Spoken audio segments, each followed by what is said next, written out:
रुको, रुको भाई। अगर आपने थंबनेल देखकर भागने की कोशिश करो तो बिल्कुल गलत हो। भाई थंबनेल गलत है बट इरादा नेक है। थंबनेल गलत है बट इरादा नेक है हमारा। ठीक है? आज भाई का क्वेश्चन एक भाई है, उनका क्वेश्चन है कि भाई कुछ समझ नहीं आ रहा। साइंस हो, साइंस में समझ नहीं आ रहा। मैं कह रहा हूँ भाई साइंस में नहीं समझ में आ रहा ना, अदर सब्जेक्ट में भी समझ नहीं आ रहा होगा। उनमें भी समझ नहीं आ रहा तो करना क्या है आपको? सिंपल सी बात है, एकदम नॉर्मल। आपको सेल्फ स्टडी करना है। अब ज़्यादा भागना नहीं है यूट्यूब की साइड में कि यूट्यूब पे जाके वीडियो देखना है। आपको कुछ नहीं समझ में आएगा। जो आएगा एग्जाम में लिख नहीं पाओगे। अब सेल्फ स्टडी जो आपने पढ़ लिया है उसको मजबूत करो, मजबूत करो। ठीक है? आपने जो पढ़ लिया उसको और मजबूत कैसे करें? सिंपल सी बात है, मैं बता रहा हूँ।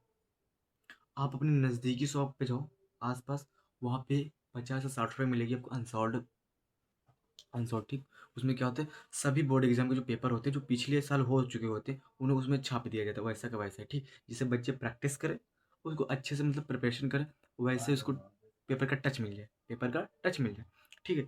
अब भाई बोल रहे हैं मुझे समझ नहीं आ रहा साइंस में क्या करें, कुछ ऑप्शन दे दो मैं उसको क्लियर कर लूँ। ठीक है? तो सिंपल सा भाई है, बात ये है कि आप जाइए नज़दीकी शॉप पर, आप एक कंसोल ले लीजिए। आपको समझ नहीं आ रहा उसके लिए बता रहा हूँ, देखो।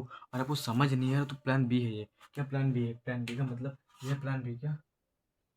Plan B, sorry, plan B. Plan B मतलब जिसको पढ़ाई समझ नहीं आ रही, मतलब पढ़ लिया है उसको समझ नहीं आ रहा, आप क्या पढ़ें? ठीक है? Plan B. और प्लान ए हमने बता दिया है। ठीक है? उसका वीडियो ऊपर दिख जाएगा आपको। ठीक है? ठीक है? प्लान ए हमने बता दिया, जिन्होंने बिल्कुल नहीं पढ़ा, जिन्होंने पढ़ा नहीं उसको क्या क्या करना है। ठीक है? उसको मैंने बता दिया। पहले क्या करना है, उसको जो चैप्टर है वो देखनी है, उसमें सबसे ज़्यादा इंपॉर्टेंट कौन है, कौन सबसे ज़्यादा मार्क्स में पूछा गया, पहले उसको प्रिपरेशन करो, उसकी तैयारी करो। उसके बाद जो कम मार्क्स में फिर उसकी तैयारी करो। फिर धीरे धीरे आप थोड़ा बहुत याद कर लोगे, थोड़ा बहुत तो पास ही हो जाओगे, मतलब पास हो जाओगे, अच्छे नंबर भी आ जाएंगे। जो बिल्कुल नहीं पढ़े हैं साल भर से, है ना, जिन लोगों ने पढ़ रखा है उनको समझ नहीं आ रहा क्या पढ़ना है, उनके लिए भाई प्लान बी। ठीक है? उनको क्या करना है, एक अनसॉल्व पेपर ले लेना है, सॉरी अनसॉल्व बुक ले लेना है, या तो गूगल से क्या करना है, जितने भी पिछले साल पेपर हो चुके हैं उनके सभी क्वेश्चन उठाने, देखने हैं, सबको सॉल्व करना है। अब आप देखोगे जब सॉल्व कर रहे होगे ना, आपको ये देखने को मिलेगा जो क्वेश्चन इसमें है, ज़्यादातर ये क्वेश्चन अगले पेपर में मिल रहे हैं, क्योंकि भाई जो इंपॉर्टेंट होते हैं वो हर बार पूछे जाते हैं। फॉर एग्जाम्पल जैसे कि मैंने एक पेपर मेरे पास भी है, ये देखो, इसमें देखो एक क्वेश्चन कुछ पूछे जाते जो हर बार पूछे जाते हैं। मैं इसके साथ दूसरे, जैसे ये है 2025 का, 2025 दिसंबर में हुआ है, ठीक है, इसी साल में। ठीक है? ठीक है, 2025 का। ठीक है? अब इसको देखो क्या करते हैं, इसमें मतलब क्या दिखाते हैं आपको हम। एक चीज़ देखो यहाँ पे, कहाँ गया क्वेश्चन, देखो यहाँ पे क्या है, आईयूपीएसी नेमिंग। ये तो डेफिनेटली पूछा जाता है, आईयूपीएसी नाम, आईयूपीएसी नेमिंग यानी आईयूपीएसी नाम लिखिए। आपको थोड़ा ये आईयूपीएसी नाम जो है ना इसको चेंज कर देगा, लेकिन पूछेगा तो आईयूपीएसी नाम ही 4 नंबर में आता है। कितने नंबर में? 4 नंबर में। 1 2 3 4 5 नंबर में, क्या 5 नंबर, 4 से 5 नंबर पूछा जाता है। आईपीएससी तो पूछा जाएगा, आईपीएससी तो डेफिनेटली पक्की है। ठीक है?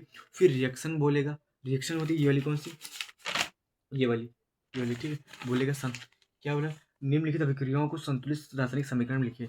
ये डेफिनेटली पूछता है क्या, आप गौर से देखना ये वाली। ठीक है भाई? आपने क्या देखा, ये कहाँ क्या, ये रासायनिक अभिक्रिया तो हर बार पूछा जाता है। और उसमें से ये देख लीजिए आप, निम्नलिखित पर संक्षिप्त टिप्पणी लिखिए। संक्षिप्त मतलब छोटा छोटा, इस पर कुछ लिखना है, इनके 2 4 शब्द लिखने के, जैसे कि साबुनीकरण, हाइड्रोजनीकरण, प्रतिस्थापन अभिक्रिया। ये वेरी इंपॉर्टेंट, ये 2 अभिक्रिया तो बहुत ज़्यादा बार, साबुनीकरण और हाइड्रोजनीकरण हर बार पूछा जाता है। ठीक है? इसके साथ दहन अभिक्रिया और विक्रगंधिता ये पूछी जाती है। ठीक है? ये 4 से 5 है जो मैंने नाम बताए। आप वीडियो स्किप करके दोबारा देख सकते हैं, ये हर बार पूछा जाता है। ठीक है? अब ये, अब जैसे साइड में देखिए फोटो दिख रही होगी, मैं उसको बता रहा हूँ। ठीक है? मैंने एक कंसोल्ट फोटो खींची, उसको देखिए, उसमें भी यही क्वेश्चन पूछेगा। ठीक है? देखना आप ध्यान से, क्या इसमें क्या है, देखो, देखो इसमें भी क्या दिखा रहा है, ये जो समीकरण है, क्या जो समीकरण है, क्या बोला है इसमें, जो समीकरण है आपको मतलब उसमें बताएगा, निम्नलिखित अभिक्रियाओं को संतुलित समीकरण में लिखिए। इनको पहले क्या समीकरण में मतलब संकेतों के रूप में लिखना है, फिर उसको बैलेंस भी करना है, बैलेंस करना ना। जो इससे हुआ, जो इसमें पूछा जा रहा है वो इसमें पूछा जा रहा है। ठीक है? और इसमें देखो, फ्लेमिंग के बाएं हाथ का नियम, फ्लेमिंग के बाएं हाथ का नियम समझाइए तथा दक्षिण क्या अंगुष्ठ का नियम यानी दाहिने अंगूठे का नियम भी समझाइए। देखो इसमें दिख रहा है ना, अब देखो इसमें भी वही क्वेश्चन पूछा गया। कहाँ गया भाई इसका क्वेश्चन, ये देखो, ये क्वेश्चन देखो, ये आप देखो जरा, फ्लेमिंग के बाएं हाथ का नियम तथा दाहिने हाथ के अंगुष्ठ का नियम स्पष्ट समझे ये किन किन भौतिक राशियों को दिशा को ज्ञात करते हैं प्रयुक्त होता है। ठीक है, ये मेन पर्पज ये है हमारा। इनमें क्वेश्चन कौन कौन पूछा जाता है, देखो ये भी इंपॉर्टेंट है, ये नियम इंपॉर्टेंट है, उसमें भी पूछा गया, इसमें पूछा गया, मतलब हर बार पूछा जाता है लगभग में, हर बार इसको तुमको पढ़ना ही पड़ना है। ठीक है, नेक्स्ट देखते हैं।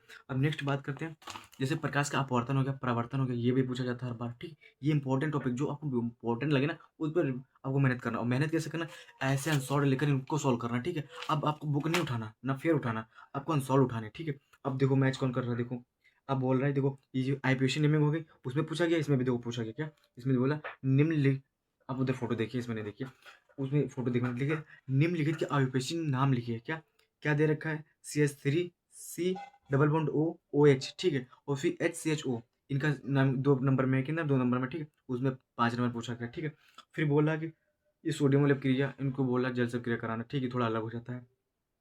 ठीक है, इसमें देख लीजिए साबुनीकरण, फिर से आ गया निम्नलिखित पर संक्षिप्त टिप्पणी लिखिए। क्या साबुनीकरण हो गया, हाइड्रोजनीकरण हो गया, विक्रगंधिता इंपॉर्टेंट है ना, मैंने बोला ना, उसमें प्रतिस्थापन पूछा, इसमें क्या विक्रगंधिता पूछ लिया। ये दो तो वही सेम टू सेम उतार दिया, साबुनीकरण हाइड्रोजनीकरण। ठीक है, आप इसे क्या समझे भाई, अभी आपको समझ नहीं आ रहा, बिल्कुल सही बात है, आप कुछ मत पढ़ो, आप अनसॉल्व सॉल्व करो, अनसॉल्व, इससे आपकी प्रिपरेशन बहुत हार्ड हो जाएगी भाई।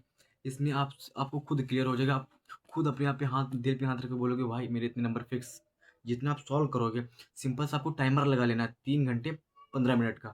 ठीक है, आप 15 मिनट आराम से पढ़ो, उसको 3 घंटे को 3 घंटे में सॉल्व करने की प्रैक्टिस करो, और सॉल्व कर रहे हो जो क्वेश्चन आपको लग रहा है कि मुझे ये नहीं आता, उसको फिर से मतलब रिपीट करो, उसको बार बार पढ़ो। ठीक है भाई, इसमें कुछ नहीं है, वही बार बार रिपीट होते हैं। देख लिया आपने, दाहिनिया मतलब फ्लेमिंग जो नियम है वो बार बार पूछे जाते हैं, जो अभिक्रिया है वो बार बार पूछी जाती है। जो नया है, जैसे इसमें जैसे कि नया क्या क्या है, जैसे पूछ लेता कभी कभी, बोलेगा श्वसन क्रिया लिखिए, श्वसन जो तंत्र तो उसको लिखिए, उत्सर्जन तंत्र वो लिखिए, हृदय का चित्र लिखिए, ये तो आपको याद ही होगा क्योंकि भाई बहुत इंपॉर्टेंट है, ये आता ही आता है भाई, है ना। तो आपको मान लो आपके पास, आपको कहीं जंग लड़ने जाना है, क्या मान लो आपको कहीं जंग लड़ने जाना है, आपको पास मान लो गन्स, आपको बोला कि जो भी आपको औजार लेना ले लो। ठीक है, जो भी आपको हथियार लेना है, जो भी आपको सामान लेना है, एनिमी को, अपने दुश्मन को मारने के लिए जो भी उठाना तो ले लो। ठीक है, कारतूस बम गोले जो भी लेना ले लो भाई। ठीक है, वो क्या करेगा व्यक्ति, बंदूक है तो भी बंदूक है, सब कुछ लादने लगेगा ना, है ना। तो आप सब कुछ पढ़ने की कोशिश करोगे, जैसे यहाँ बोलेगा आपका एग्जाम आने वाला है, आपके मान लो जंग है, बॉर्डर पे जाना। ठीक है, जंग पे जाना है, बॉर्डर पे जाना। ठीक है, आप सब कुछ लाते हैं, सब कुछ पढ़ने लगोगे, सब कुछ पढ़ने लगोगे, तो सब कुछ जब बॉर्डर वाला जो फौजी सब कुछ ला देगा ना, वो गर्व हो जाएगा, भारी भरकम, जैसे अपने पर वेट उठाएगा। इससे बेटर क्या होगा, एक गन ले लो, मान लो 2 गन ले लो, एक बिगड़ जाएगी दूसरा काम आएगा। ठीक, 2 गन ले लो, आप कारतूसे बहुत ज़्यादा ले लो, आप बहुत ज़्यादा छर्रे ले लो, बहुत ज़्यादा क्या होता है जो उसमें भरी जाती है ना, जस्ट मारते हैं। ठीक है, वो ले लो, बहुत ज़्यादा भर लो, मान लो बहुत ज़्यादा भर लो, अपने पास वो थोड़ा वेट भी कम होगा, आप मार भी बड़ी संख्या में दोगे। उसी प्रकार भाई, यहाँ पे आपने बंदूक 2 लेनी है, बोले बंदूक 2 लेनी है, बाकी जो आपको इंपॉर्टेंट है वो उठा लेनी है, सब नहीं भरना है, सब गन्स भर ले, सब गन्स भर ले। गन्स क्या, गन्स बस चलने के काम होते हैं, तो दो ही भाई, 2 ही ले लो ना, चलाने के तो काम आ गया, बाकी जो इंपॉर्टेंट है वो देखना है अपने को। अब की मतलब जो भी है सारी गन्स ही ले ले, गन्स ले ले, गन्स नहीं लेना आपको, गन्स नहीं लेना, आपको वो इंपॉर्टेंट चीज़ें लेनी जो आपका काम है। जैसे जो क्या बोलते हैं यार, मेरे को इसके बारे में नॉलेज नहीं है, जिसमें भरते हैं छर्रे बोलते हैं ना, वो छर्रे लेने हैं, मतलब आपको जो इंपॉर्टेंट है वो लेने हैं, आपके लिए जो इंपॉर्टेंट वो लेने हैं, छर्रे लेने हैं, ना कि आप पूरा गन से भर लो, ना कि सब कुछ जो मतलब है मन में वो भर लो। आप अनसॉल्व सॉल्व करो भाई, बेटर है आपके लिए। ठीक है भाई, मैं आपसे इतना ही कहूँगा, आपको जो जिस टॉपिक में दिक्कत हो वो बोलो, और साइंस में टॉपिक नहीं समझ में आ रहा तो मुझसे बताओ। वैसे थ्योरी भाई मत याद, मतलब दूसरे की थ्योरी मत याद रखो, क्योंकि आपने जिन शब्दों में याद किया है उन्हीं शब्दों को रखो भाई। जैसे कि मैंने कोई थ्योरी बताई, आपको अच्छी लगी, आप हमारी थ्योरी याद करने की कोशिश करो, तो अपना जो याद किया वो भी भूल जाओगे। इसलिए जो आपने याद किया टूटे फूटे शब्दों में, उसे याद रखो भाई। मेन पर्पज क्या होता है, मेन पॉइंट मेरा भी वही होगा, आपका भी। जैसे कि जैसे क्वेश्चन पूछा गया कि आपकी लार में कौन सा एंजाइम पाया जाता है, तो बोलेगा टॉयलिन। तो कोई किसी भाषा में बताएगा, कोई किसी भाषा में बोलेगा कि हमारी जीभ में टॉयलिन एंजाइम पाया जाता है, सॉरी लार ग्रंथि में टॉयलिन एंजाइम पाया जाता है, तो बोलेगा कि टॉयलिन एंजाइम हमारी जबान में पाया जाता है। सबका कहने का मीन्स अलग होता है भाई, पर्पज मेन पॉइंट एक ही होता है ना। जैसे कि आप ऐसे समझो कि ये बिंदु है, ठीक है, कोई व्यक्ति ऐसे यहाँ से आएगा और किसी को रास्ता मिलेगा तो यहाँ से आ जाएगा। भाई आना तो यहीं पर है ना, मंजिल तो यही है ना। तो भाई क्या ये दिक्कत है, सब कुछ थ्योरी मत याद करो। थ्योरी में क्या होता है भाई, आपको जो इस शब्दों में याद है, आपको जिन शब्दों में याद है वही रखो, ज़्यादा थ्योरी की ओर मत भागो। ठीक है, आपको मेन पॉइंट आपको याद है ना, बस काफ़ी है, इतना ही काफ़ी है। ठीक है, वहाँ पे एग्जामिनर का मेन पॉइंट देखता है कि बच्चे ने सही लिखा है कि नहीं लिखा, कि क्या शब्द बना के लिखे क्या नहीं। शब्द बना के भी लिखोगे बट उसमें मेन पॉइंट तो लिखोगे ना। तो बस वही है। अगर आपको समझ आई मेरी वीडियो, कुछ सीखने को मिला तो भाई लाइक करना, शेयर करना, अपने दोस्तों को भेजना, वो भी समझ सके। क्या होगा?